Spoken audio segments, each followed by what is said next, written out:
Osotogari en compétition, ça marque et pourtant c'est rarement dans la forme classique. Alors sous quelle forme Osoto est efficace en compétition? Uke sera toujours faible s'il a les deux pieds sur la même ligne, autrement dit s'il est projeté exactement à 90 degrés dans son dos. Il suffit que Tori lui soit en position forte, c'est-à-dire une épaule avancée, pour qu'il ait l'avantage. Si on regarde la forme classique, les deux partenaires sont face à face, les deux pieds sur la même ligne. C'est pour ça qu'il suffit à Tori d'aller poser son pied derrière celui de Uke pour tout de suite le déséquilibrer. En compétition, les deux combattants ont généralement un pied avancé pour assurer leur stabilité. L'attaquant doit alors changer son axe d'attaque. Il oriente son buste dans la direction où il veut faire chuter, c'est-à-dire à 45 degrés. Limite, il tourne le dos à son adversaire pour garantir ce changement d'axe très efficace qui met Uke les deux pieds sur la même ligne malgré lui. Le pied d'appel va bien finir derrière Uke, mais contrairement à la forme classique, c'est uniquement à la fin après avoir accroché la jambe. Alors 1. Changer d'axe avec la ligne d'épaule au niveau du kumikata. 2. Accrocher en laissant un espace pour le déséquilibre. 3. Projeter en avançant la jambe d'appui. L'avantage de cette forme d'Osoto, c'est que le déplacement naturel de Uke pour se défendre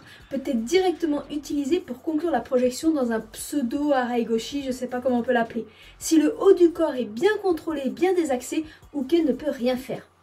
Certains préfèrent la forme Makikomi car c'est vraiment tout le corps qui peut être orienté dans le sens de la chute et ça permet un appui à 100% sur la jambe qui va être fauchée. De manière générale, cette Osoto de loin fonctionne super bien en garde opposée gaucher-droitier. Après, si vous avez les deux manches, il y a aussi la forme de type Sode qui s'effectue exactement dans la même logique en allant mettre tout le poids du corps de Uke vers l'arrière côté chute grâce à ce bras opposé qu'on entraîne avec nous. Uke ne peut vraiment rien faire.